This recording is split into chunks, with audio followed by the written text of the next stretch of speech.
The Mighty Mississippi, a WYES electronic field trip in collaboration with the Center for Global Environmental Education at Hamline University, made possible by our cornerstone sponsors.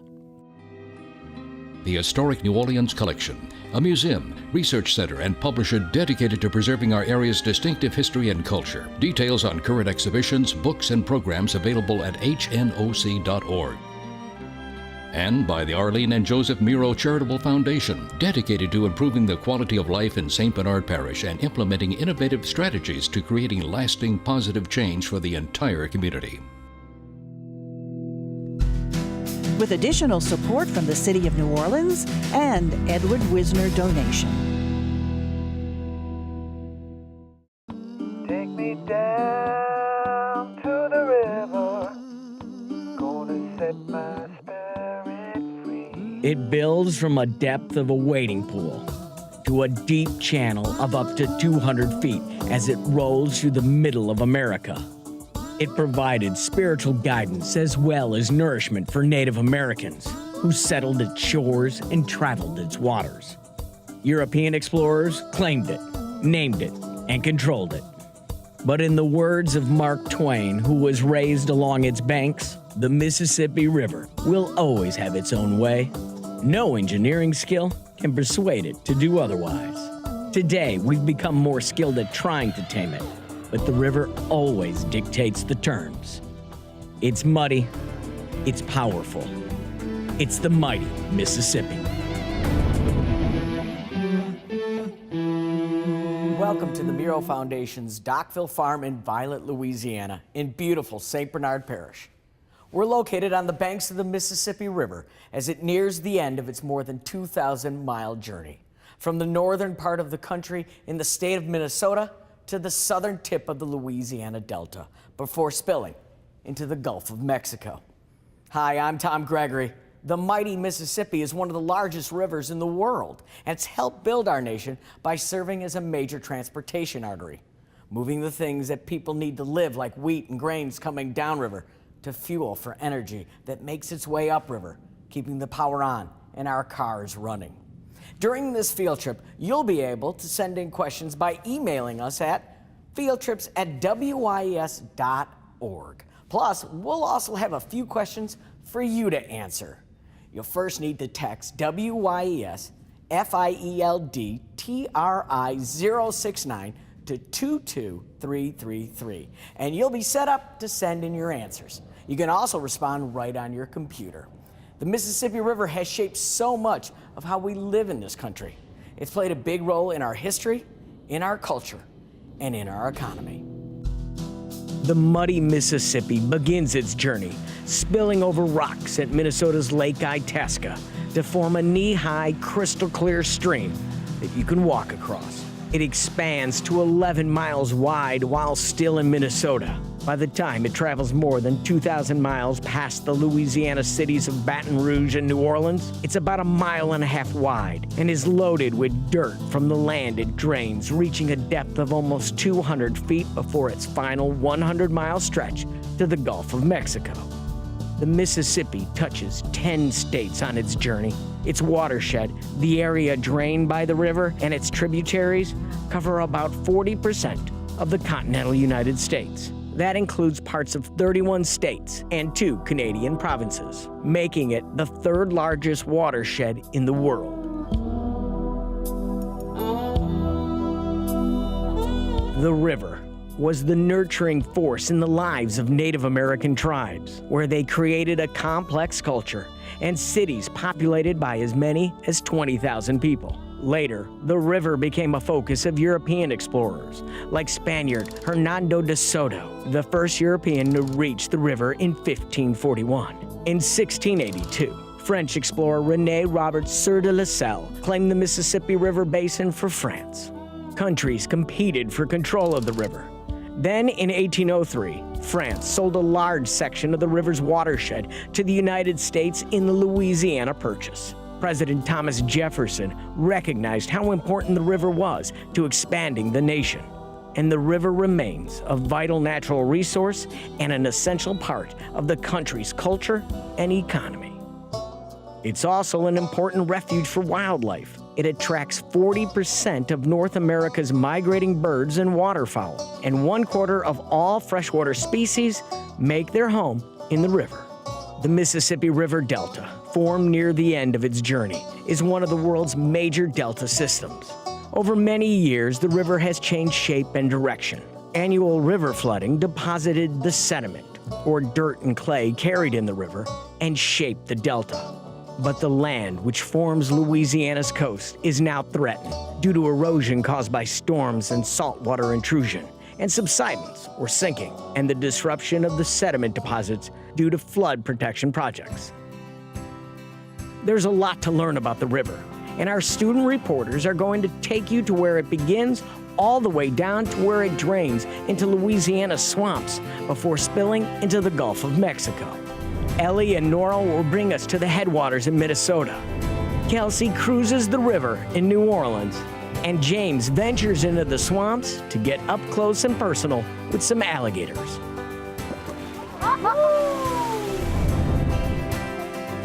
So we have a lot of ground to cover and water to navigate.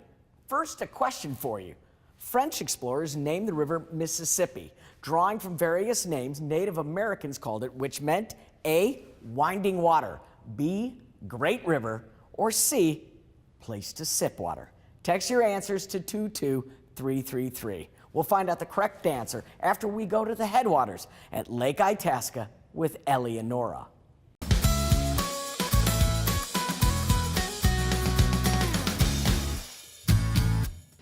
Hi, I'm Ellie. And I'm Nora. We are here in the Twin Cities of Minneapolis and St. Paul, Minnesota. The two cities are literally across the river from each other. And that's, of course, the Mississippi River. It's often called the Mighty Mississippi because it travels from the northern part of the country, here in Minnesota, all the way down to the south through Louisiana and the Gulf of Mexico.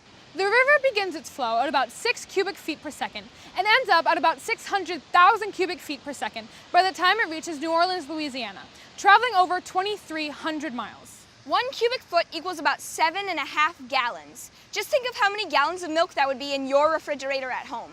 The length and the volume of the water of the Mississippi River make it one of the largest river systems in the world, impacting shipping and farming and community development along its banks. A lot has been written about the Mississippi, and there's also been a lot of research done on the river.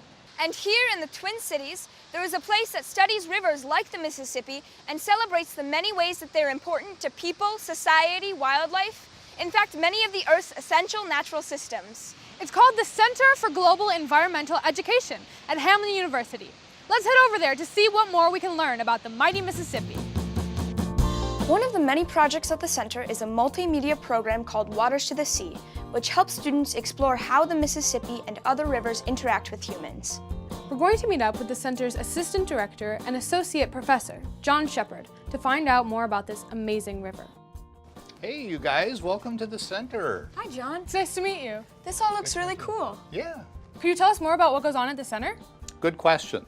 So we are part of Hamlin University, which is the oldest university in Minnesota.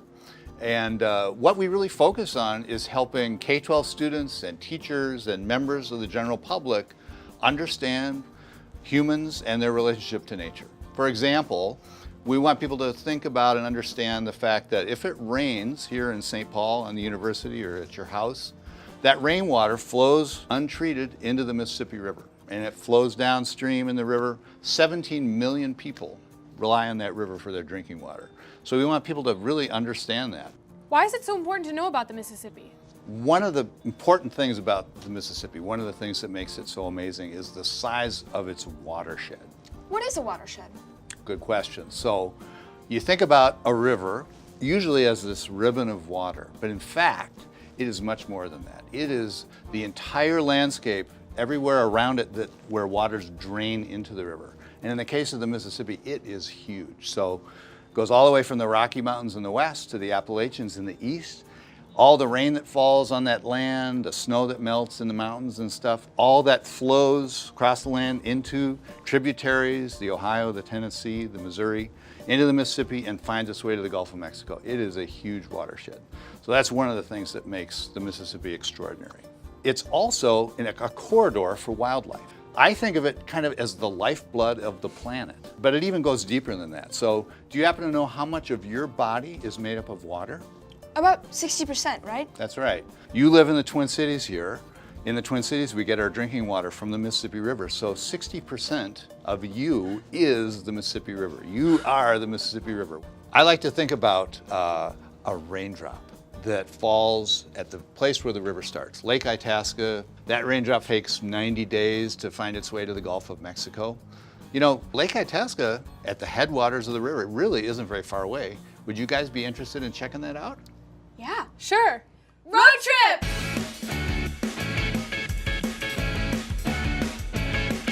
It's around 225 miles from the Twin Cities to the headwaters at Lake Itasca. About a 4-hour drive. So welcome to Itasca State Park. A little different than where we just were in St. Paul? Yeah. This is the second oldest state park of any in the United States. Really a special place. And I'm thinking the best thing we should do to really get a feel for the place is to go to the headwaters. And I'm going to introduce you to a friend of mine who's an expert in the history of the place. Here we are. This is the place. And Nora and Ellie, I want you to meet a good friend of mine, Connie Cox, a senior naturalist here at Itasca State Park. Hi, Connie. Hi, you guys. How you doing? Good, how are you? Great. I'm glad you could be here. So, Connie, how exactly are you able to tell that this is actually where the Mississippi starts? Well, if you look right behind us, it's pretty obvious. Here on the east side of the rocks is Lake Itasca, the north end of the lake itself. The rocks serve as a dividing line, and the water flowing across is the beginning of the Mississippi River. So where these children are swimming and wading, they're in the first few feet of the mighty Mississippi. Wow. And how would you define headwaters? Well, headwaters is the area where all the water in a basin collects, and from there it begins to flow out into a river channel. So what exactly is the history behind deciding that this is the headwaters of the Mississippi? Well, a lot of people had to come here and find the source because after the Revolutionary War, the Mississippi River served as our nation's boundary, but it only was mapped as far as St. Anthony Falls in lower Minnesota. And so a whole array of explorers came. Finally, in 1832, a man named Henry Rowe Schoolcraft was coming to look for the source. He got lucky. On Lake Superior, he met an Ojibwa man named Osawin-Dib. They got into a conversation and Osawin-Dib said, well, that's my hunting area. And so he agreed to lead Henry Rowe Schoolcraft here. And on July 13th, 1832, Henry Rowe Schoolcraft arrived with his Indian guide Osawin-Dib and discovered Lake Itasca as the true source. But after Schoolcraft came, other people wanted to take the claim and the credit. Finally, in about 1888, the Minnesota Historical Society said enough. And they commissioned a man named Jacob Brower to settle the dispute. Jacob Brower came, surveyed the land basin, and said that Schoolcraft was correct in naming this the source. However, after he officially declared it, science caught up with us, and now in the 2000s, people still debate it, and there's even a gentleman who thinks that it starts in South Dakota. However, we go with Jacob Brower's findings and his survey work that he had done. So where exactly does the water come from up here? 60% of the water that feeds both Lake Itasca behind you and the Mississippi River behind me is water that's seeping up through springs in the lake bed and the riverbed. So only 40% is that heavy rainwater or snowmelt that comes in off the surface of the land. Jacob Brower followed up on that by actually surveying the landscape. He marched around for 6 months, mapping the land, and he determined that yes, Itasca's at the bottom of a basin, and all of that water flows down and collects in that basin on the bottom, and there the river comes out. So it's only the surface flow and volume that constitutes the beginning of a river. And so only here at Lake Itasca on the north end does the surface flow and volume continually flow. And so he determined that the surface flow and volume has to be continual to mark the beginning of a river. And even in the middle of winter, when it is 60 below zero, the water continues to flow. So this truly is the beginning of the Mississippi. Connie, thank you so much for helping us learn so much about Itasca and the headwaters of the Mississippi. Well, thank you guys. I'm really glad you can make it out. I hope you enjoy visiting in a park. And by the way, I see those feet are rather dry. You need to take your shoes off and wade in the river. And remember, when you're standing in the middle of the channel, make a wish, because in 90 days, your wish will come true when the water finally hits the Gulf of Mexico. So John, we've seen how beautiful it is here in Itasca, but how much does the environment change the further downriver we get? That's a good question. You know, when I think about the river, when you look at it the way it is right here, I mean, it's just born here. This is the beginning. It reaches the Gulf of Mexico, the end of its life, and it goes through huge changes. And scientists look at those changes in different ways, and one of the ways they think about that is an idea they call biomes. I don't know if you've heard of that or not. What are biomes? A biome would be like a region of the country that shares natural environments that are in common. So right now, we're surrounded primarily by pine trees, beautiful pine trees. This is the coniferous forest biome, and that's where the river starts. As it goes further downstream, it actually goes through an area of prairie. That's another biome. And then downstream of the Twin Cities, Minneapolis, St. Paul, the river widens, and you get this wide floodplain with all these backwaters, and that's a different biome. Eventually, after many miles flowing through the central part of the country, it reaches the delta, and the delta has its own special environmental areas, different biomes. One is a forest, the cypress forest, another evergreen forest of huge ancient trees up to 1,000 years old. And then you get into coastal marshes and estuaries, and ultimately you get to barrier islands. So the river it travels a huge difference, and in that journey it goes through tremendous changes. So with all the changes in ecology and biology, how do economic opportunities change downriver? It's a very good question. One way to think of the river is as a highway, and originally that's really what it was for Native Americans and for early settlers. But in those early days, one of the challenges was the current is so strong, it's easy to get a boat to go downstream, but under human power by rowing and stuff like that, really hard to go upstream. Until the steamboats were invented and the rise of steam engines. So then you had a boat powerful enough it could get upstream. So then things really began to change. So from then to now, the river really is a two-way highway. So we've got stuff that's produced here in the upper Midwest. You know, it's an agricultural region, so we have corn and soybeans and grains and stuff like that. A lot of those materials get loaded onto barges, great big barges that float all the way down the Mississippi. And then there's a return of goods and services that come back up the other way. So we've got coal, we've got chemicals, we've got oil and gas that come out of the Gulf of Mexico in the Delta region. So it's a commercial highway, but at the same time, as we've seen here at Lake Itasca, it's also a precious biological resource and ecological resource. So it's kind of all that stuff rolled into one. It's so amazing to actually stand here at the spot where the Mississippi starts its 2,300-mile journey. And realize that as the river flows through the center of the country, it gets deeper and faster and wider, and very important to the nation and the people who live along the river. Like in the Twin Cities, where we'll catch up with you again soon. Thanks, Eleonora. That was a great start to our trip down the mighty Mississippi, which has the third largest watershed in the world. The Arkansas, Missouri, Ohio, and Tennessee rivers all flow into the Mississippi. And it's really interesting to learn that while the Mississippi is important to shipping and the economy, it's also a source of drinking water for 17 million people who live along the river, like us here in the greater New Orleans area. Okay, let's see how you guys did on this first question. Mississippi comes from the names that Native Americans called it, which means Great River. Congratulations to the 88%. And for that 12%, here's another chance for you. We have another question before we join Eleonora in the Twin Cities. Life along the Mississippi River in the 19th century has been featured in two of this country's most admired books, The Adventures of Tom Sawyer and The Adventures of Huckleberry Finn. What is the actual name of the author of those books? Is it A, J.K. Rowling, B, Robert Louis Stevenson, C, Samuel Clemens, or D, C.S. Lewis? Remember, you can text your response to 22333 or just click on the answer on your computer. Now, let's join Eleonora back up north.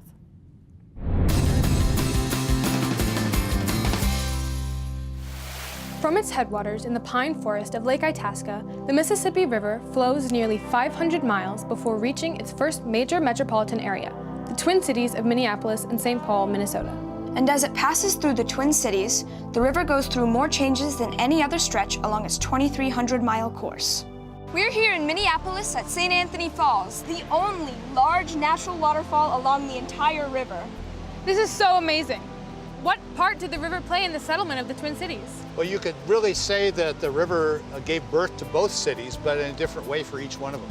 St. Paul was as far upstream as boats were able to travel, and so that became a port. But there were rapids between St. Paul and where we are here, right next to downtown Minneapolis, that prevented the boats from getting up this far. So Minneapolis was born for a different reason, and that had to do with the waterfall itself that provided water power for early industries. And the falls are amazing, but in another way altogether, and it has to do with the geology. So at the end of the last ice age, about 11,000 years ago, this waterfall was about 15 miles downstream where St. Paul is now. And there was a huge amount of water flowing over because of the glaciers were melting at that time, and the waterfall eroded rapidly. And so really the waterfall migrated 15 miles in 11,000 years, traveling about 6.8 feet per year to get to this point. And in geologic terms, that is like racing. That is really fast. I'm going to introduce you to somebody else who's really an expert on the Mississippi River here in the Twin Cities, and we'll get a chance to learn more about all this stuff. So girls, I want to introduce you to a friend, John Anfinson of the National Park Service, a great guy to talk to learn about St. Anthony Falls and the river in the Twin Cities here. So where are we? We're on the upper St. Anthony Falls Lock and Dam. It is the highest lock and dam on the whole Mississippi River, both from the perspective that it's the furthest up the Mississippi. It's also the tallest at about 50-foot lift when barges used to come through this. There's locks and dams all the way to St. Louis, 29 in all. And before the locks and dams, the river would go up with the floodwaters, but then it would go down and become so low, boats couldn't get up the river.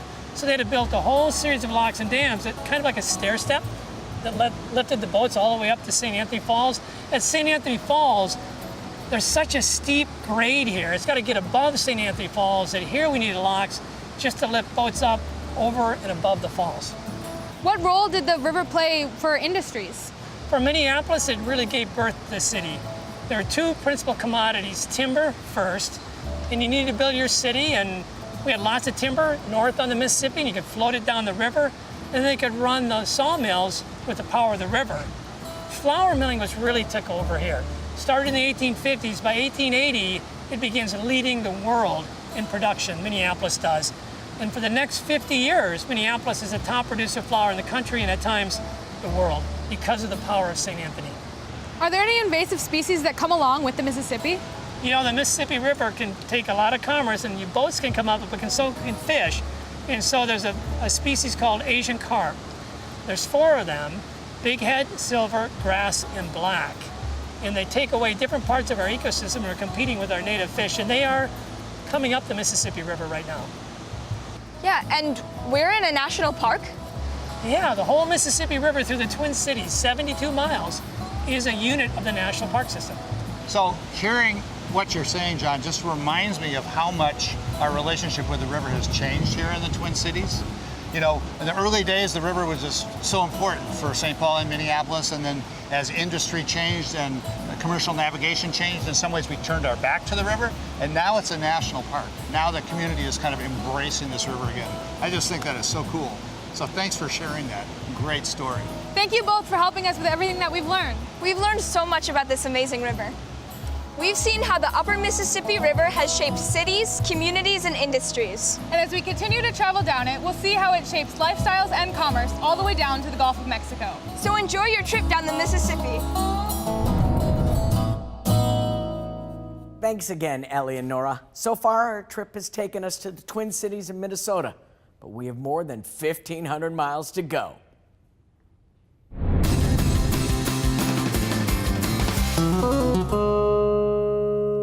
As we move down the river, we roll past farming communities in states like Wisconsin, Iowa, and Illinois. The river's watershed brings water from states to the west and east of the river's path. Nutrients and fertilizers for crops are carried into the river and flow all the way down to the Gulf of Mexico, which can cause what we call a dead zone in the Gulf, which is an area depleted of oxygen as a result of the fertilizers in the water. This causes problems for sea life in the Gulf. It's a problem that the agriculture industry is trying to solve. Joining me now is Jonathan Foray, Director of the South Louisiana Wetlands Discovery Center. Jonathan, welcome. And could you tell me a little bit more about what's going on at the center? Absolutely. So the Wetlands Discovery Center is a nonprofit organization located in Houma, Louisiana, and we work to educate students on how dynamic this system is, and in particular how all the land that you see around us was created by the Mississippi River. Wait, the Mississippi River has created all of this? All of this, all the land that's underneath us right now. That's right, because as the sediment comes down the river, it all gets deposited in these areas. And so all of this is alluvial soil that we're standing on right now. What kind of soil? Alluvial. So alluvial means that it's just been deposited by the river.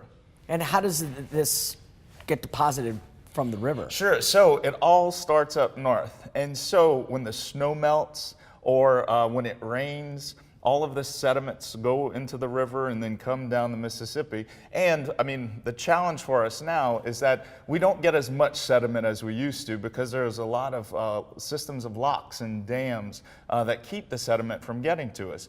And then what we have down here are levees. And so the levees prevent the river from flooding and depositing those sediments. And so the sediment pretty much just goes out into the Gulf of Mexico, which is a pretty big challenge for us. So what we have done is design ways of making the Mississippi better for commerce, but in some ways it's actually made it harder for us down here in Louisiana. That's correct, that's correct. Another thing that comes down the mighty Mississippi is things that are causing a dead zone. That's right. And so these are the nutrients that are coming from the runoff up north from the fertilizers that are put on the crops there. And so again, when it rains, the snows melt, all of that goes into the Mississippi River and then comes down here. And then when it does get out into the Gulf, it results in a depletion of oxygen, right? And so there are no things that can live in that dead zone.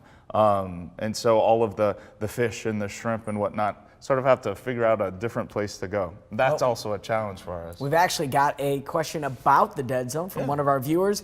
Is the dead zone spreading? If so, what's being done to stop it?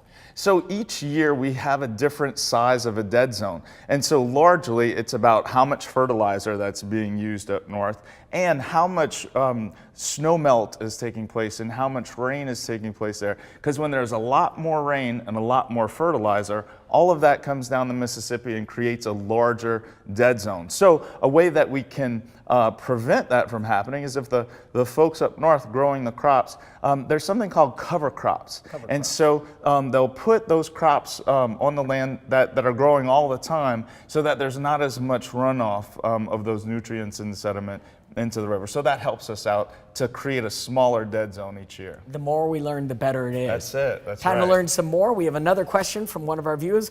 Are there any endangered species living in the river? And that's from Lily. Yeah, and there actually are endangered species. One of the things that we have a challenge with are invasive species. And I'll actually introduce you to another invasive species later on in the program. But the one that we have in the river that is most commonly known is the Asian carp. And these fish are outperforming the native species. They'll get more of the food, or they'll even turn the native species into food. And so that makes it a little bit more challenging for them to exist in those areas. So invasive species making some species endangered. That's correct. That's All right, correct. let's find out how you guys did on your question. The author of Huck Finn and Tom Sawyer is Mark Twain, whose actual name was Samuel Clemens. Congratulations to the 60% that got that right. The mighty Mississippi has inspired authors like Mark Twain to write about the way of life along the river's path.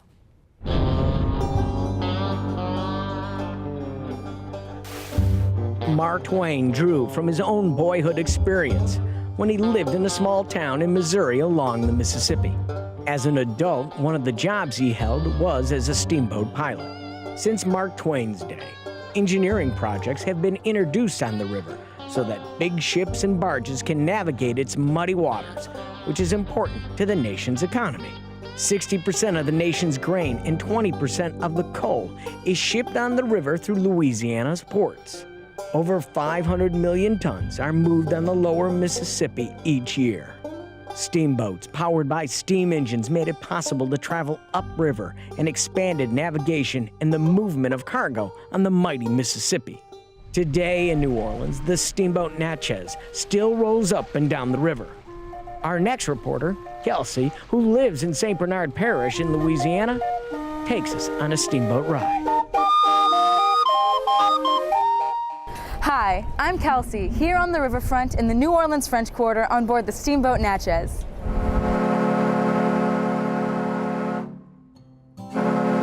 Ready to steer the Natchez along the mighty Mississippi is Captain Steve Nicholin. So Captain, tell us about the steamboat Natchez. The steamboat Natchez was built in 1975. It's built just like the boats were built in the early 1800s. She's fully steam powered. And that's what gets the paddle wheel going. Yep, that's what gets the paddle wheel going. The steam engines turn a 32-ton paddle wheel that's made out of steel and white oak. As a lot of people know, there's only 2 still left in the United States that's still running the inland rivers. How did steamboat travel change how the river was used? It was actually to help a lot of the farmers. So a lot of these steamboats, with the way they were designed, they were real shallow draft and flat bottom. They can get into a lot of these small river towns and they would pick up a lot of cargo and they can get it to the destination a lot faster. So that right there kind of opened up the trade market and also opened up the Midwest. The steamboat era changed a lot of things for America. So where does the Natchez travel to today? She leaves the Toulouse Street Wharf 3 times a day. She goes all the way down to Chalmette or around the Chalmette battlefield where the Battle of New Orleans was fought.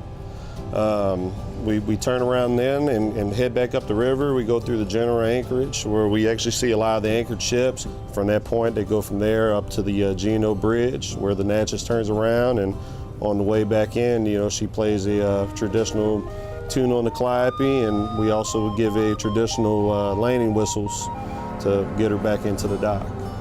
Thank you, Captain Nicholin, for taking us on the steamboat Natchez journey of the Mississippi. Oh, no problem. My pleasure. Thank you.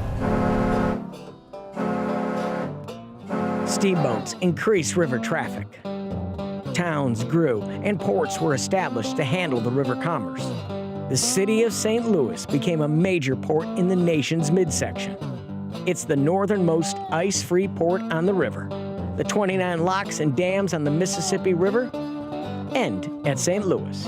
As the river flowed south, ports developed in cities like Memphis, Tennessee, Vicksburg, and Natchez, Mississippi, Baton Rouge, and communities downriver from it in Louisiana, rolling past the city of New Orleans and the port there, onward to the Gulf of Mexico. Again, we hear from Kelsey about the projects that keep the river in business. I'm standing now next to the Mississippi River in New Orleans at the U.S. Army Corps of Engineers headquarters for the New Orleans district. We're going to learn about how the river helped the nation grow and what work the Corps of Engineers does on the river. Joining us now is Ricky Boyette with the U.S. Army Corps of Engineers to tell us more about how we use the river. Hi, Ricky. So, the Mississippi River is so important to shipping and commerce. What does the U.S. Army Corps of Engineers do to make sure that ships and barges can be used on the Mississippi River? You know, the Mississippi River, especially here in South Louisiana, is maybe the most important economic driver for not only this area, but the entire nation. And our job is to make sure that the boats that are passing up and down can do it safe and reliably. But over time, the ships have gotten bigger and we've had to keep up with it. And one of the big things that we have to do is make sure the river stays deep enough. And that may seem unusual, given that a lot of the river is 200 feet deep, but there are sections in the river between Baton Rouge and New Orleans and then south of New Orleans that we'll have to dredge out. And what that means is we basically take the river bottom, make it deeper, and then fortunately we're able to use that sediment for land building elsewhere. If there's all this soil and clay and dirt that builds up in the river, does it ever get clogged up? And what does the Corps do to make sure that that doesn't happen? No, it absolutely gets clogged up. So when you're looking at the river, you kind of look at it in seasons, 2 seasons. We have a high water and a low water. Whenever there's a high water, that means we have more water in the river, but it also means we have more sediment. And as that water is moving and that sediment is moving down the river and it gets closer to the Gulf of Mexico, it starts to slow down. And when it slows down, the sediment drops out of the river and into the ground. Unfortunately, it will build up in certain areas. We have to go in and clean all that out. We see a lot of big vessels on the river sometimes. How deep does the water have to be for those vessels to travel? So for South Louisiana, we have what we call a deep draft channel. And today, that is a 45-foot deep channel. That is the minimum we keep it, so that the larger vessels can pass through.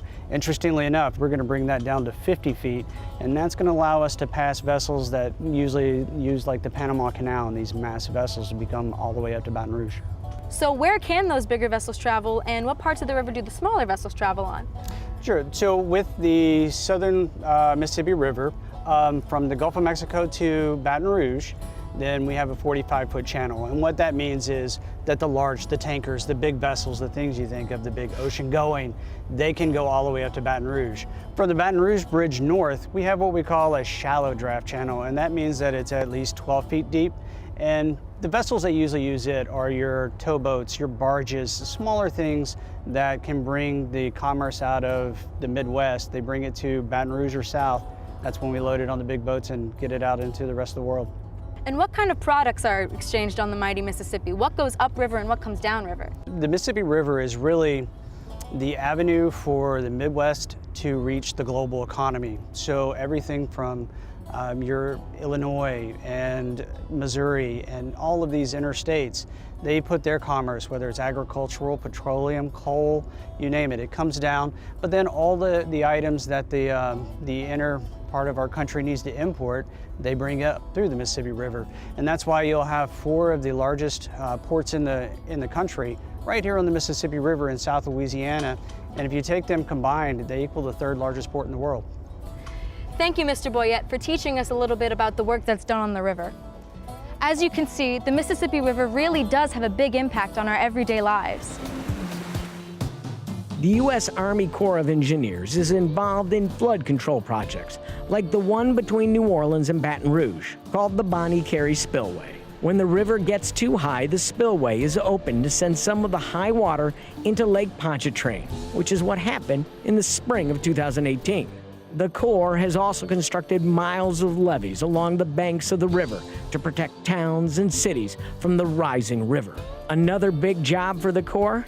Keeping the Mississippi River on course. Over thousands and thousands of years, the Mississippi River has changed its course and built the Louisiana Delta. For the last 1,000 years, it has flowed largely as we see it today, but it still wants to shift a little bit more to the west. In the 1960s, the U.S. Army Corps of Engineers built a control structure to direct the flow of the river.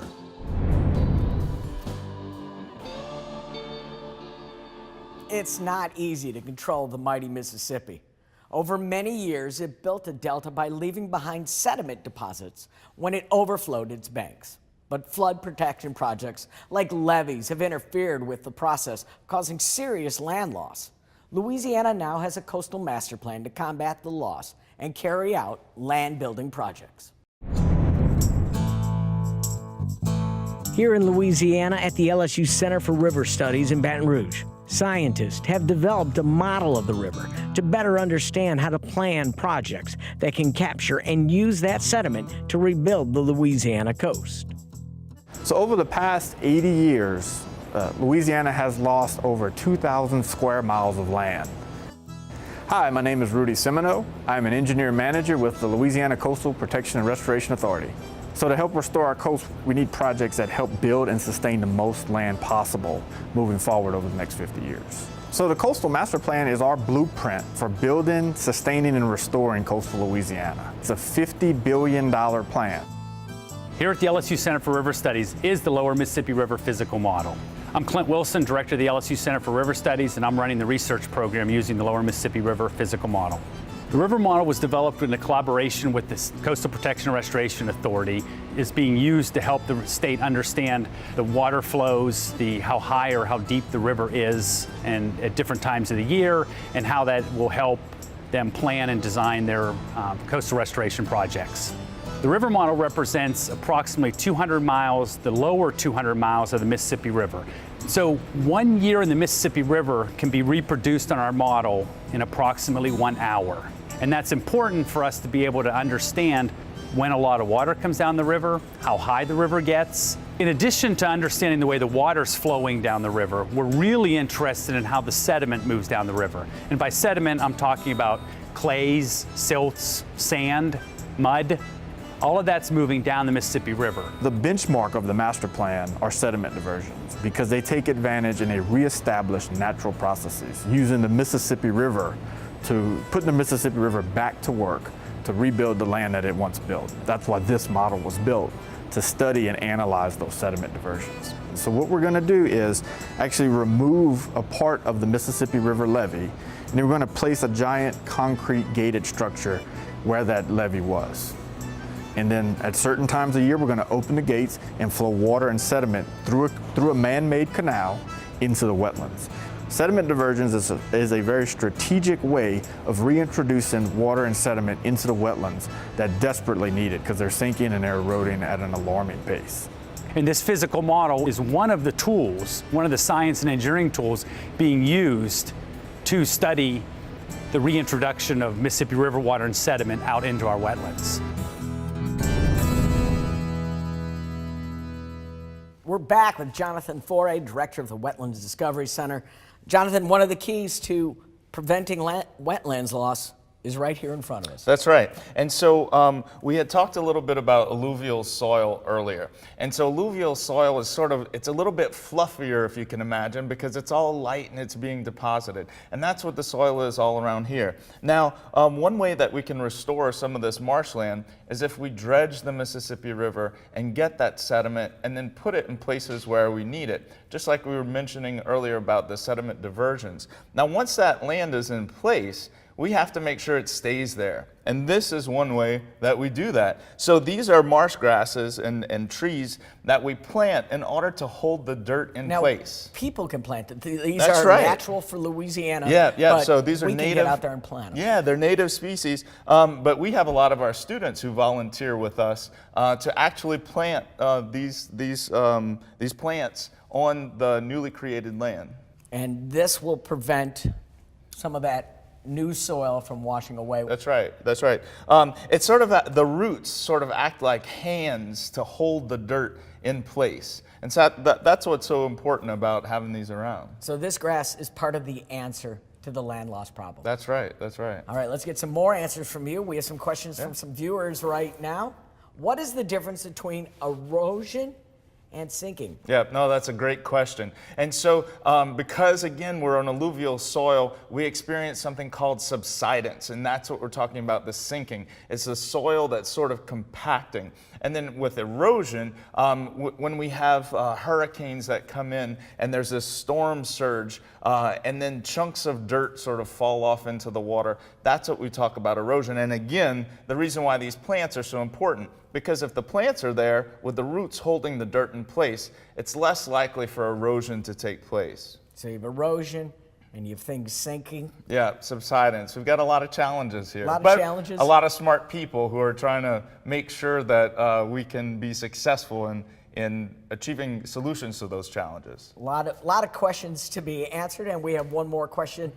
How old is the Mississippi River? And that's from Molly in New Orleans. Another great question, yeah. So the Mississippi River, as far as we can date back, is probably about in the Ice Age. So that's about 10,000 years old. So the Mississippi River has been at work for an awful long time, which is why we have such a beautiful delta that we have here. Now we got a question from one of our students. How is the Mississippi River part of Louisiana's culture? And that comes from Presley in St. Bernard Parish. That's a great question. You know, one of the things that I think of that makes our culture so rich is the food, right? A lot of times people think of New Orleans and South Louisiana in terms of the delicious food that we have, and that's really because of the Mississippi River, because we have that fresh water coming down from the Mississippi and the salt water from the Gulf of Mexico. And that area where they meet is a place where a lot of these delicious things like to live, like oysters and shrimp and fish. And so that's a really important way that the Mississippi River has influenced our culture. Now you made me hungry. Right? Really, really hungry. We have time for one more poll question. In Louisiana and other southern states, we have waterways called bayous, which are small, slow-moving waterways through low-lying areas or swamps, usually with brackish water. Does that mean the water is A, salty, B, fresh, C, a mix of the two? The Mississippi River is part of our lives here in South Louisiana. It shapes our landscape, which includes swamps and wetlands. Our next student reporter, James, who is from Terrebonne Parish, joins campers from the Louisiana Wetlands Discovery Center as they venture into the swamp.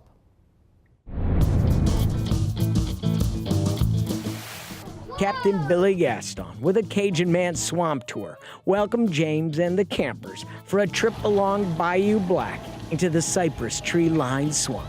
The C'est le bon temps roulé in Cajun French means let the good times roll, huh? Hey! A swamp is a kind of wetland with trees and fresh water and different plants and animals. There are also marshes in South Louisiana. A marsh is like a prairie with different types of grass, but it also has water.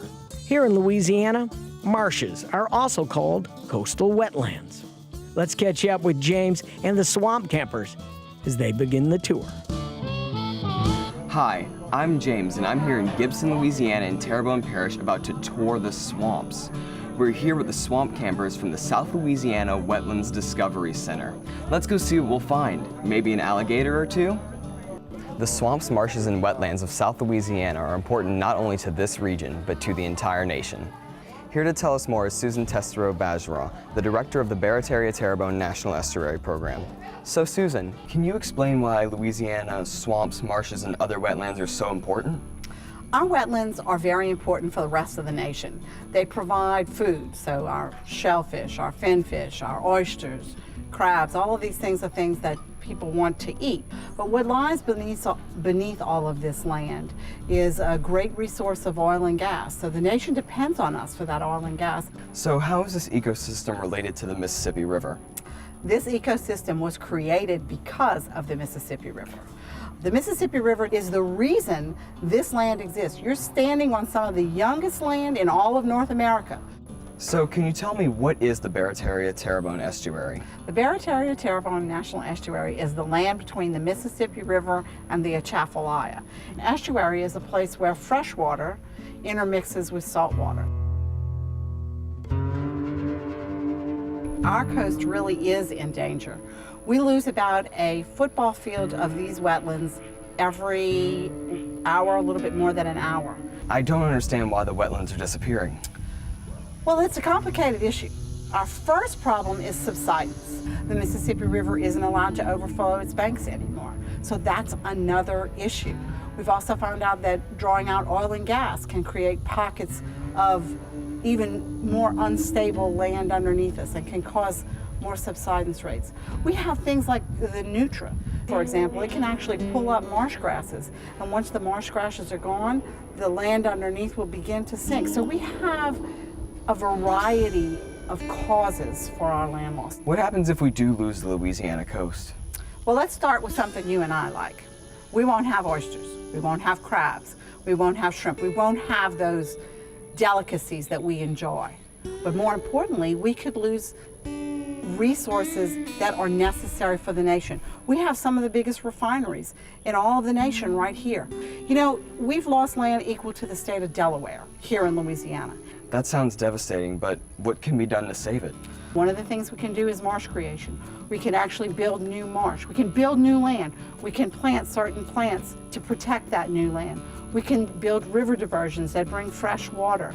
What can I do and what can we do to help save our wetlands? Well, there are a lot of individual choices that people can make to help save the wetlands. The first one has to do with water quality.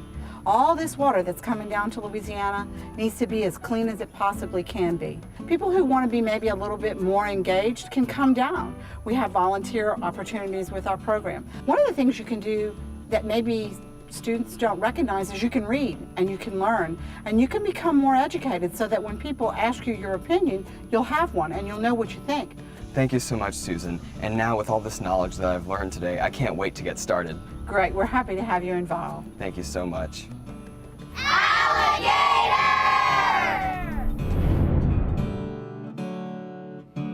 part of South Louisiana is fascinating but fragile. It's depended on the Mississippi River for thousands of years and still does. It may also depend on the unkindness of strangers like the one that Jonathan's got in his hands right now.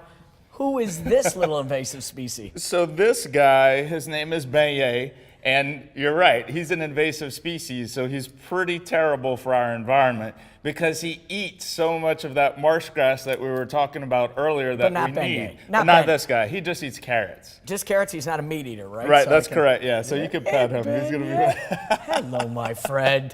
Yeah, He's so soft. Yeah. So these guys are invasive. They actually come from South America, and they were brought over for the fur trade.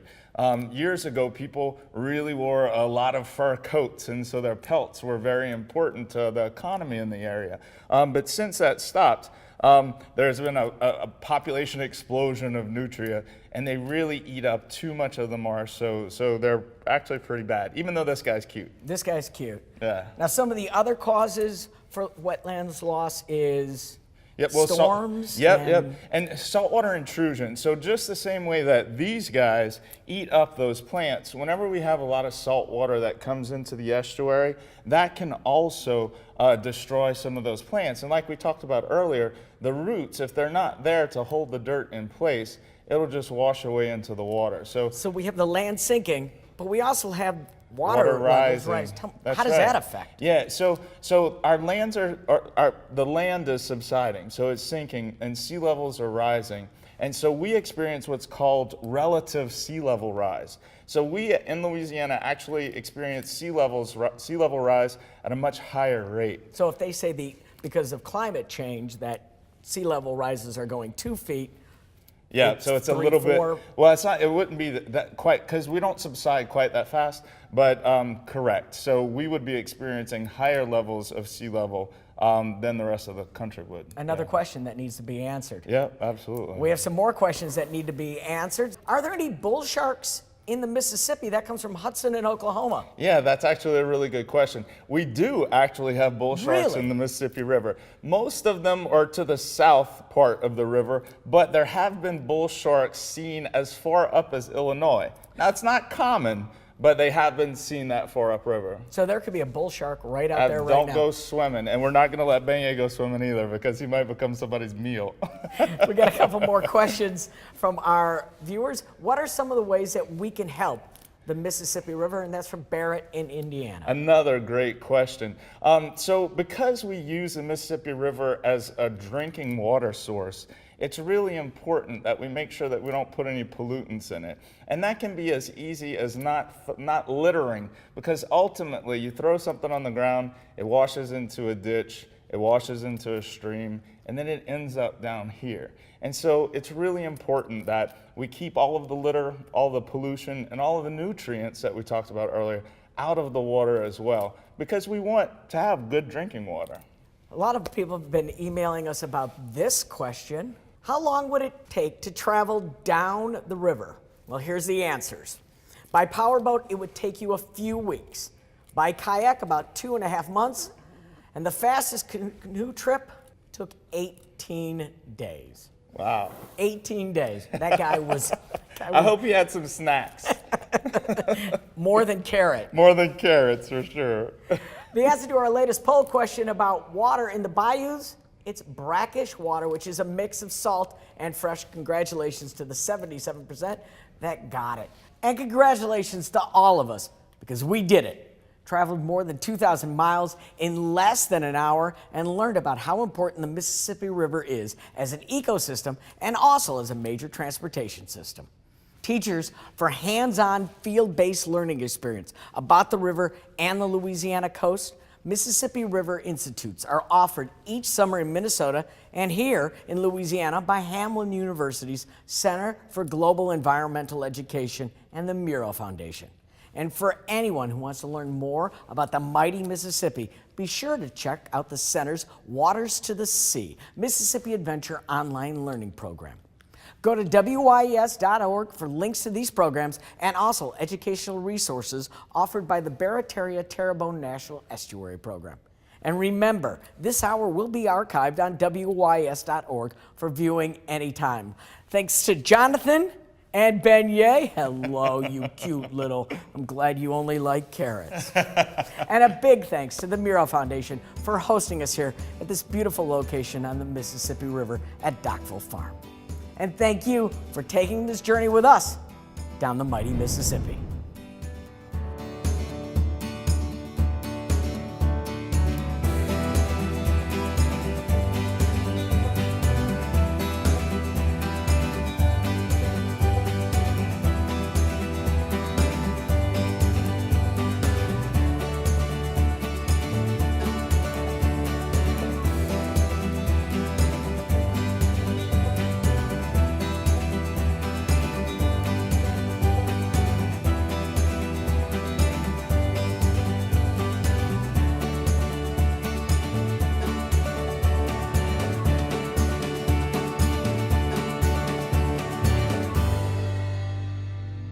The Mighty Mississippi, a WYES electronic field trip in collaboration with the Center for Global Environmental Education at Hamline University, made possible by our cornerstone sponsors. The Historic New Orleans Collection, a museum, research center, and publisher dedicated to preserving our area's distinctive history and culture. Details on current exhibitions, books, and programs available at hnoc.org. And by the Arlene and Joseph Miro Charitable Foundation, dedicated to improving the quality of life in St. Bernard Parish and implementing innovative strategies to creating lasting positive change for the entire community. With additional support from the City of New Orleans and Edward Wisner donation.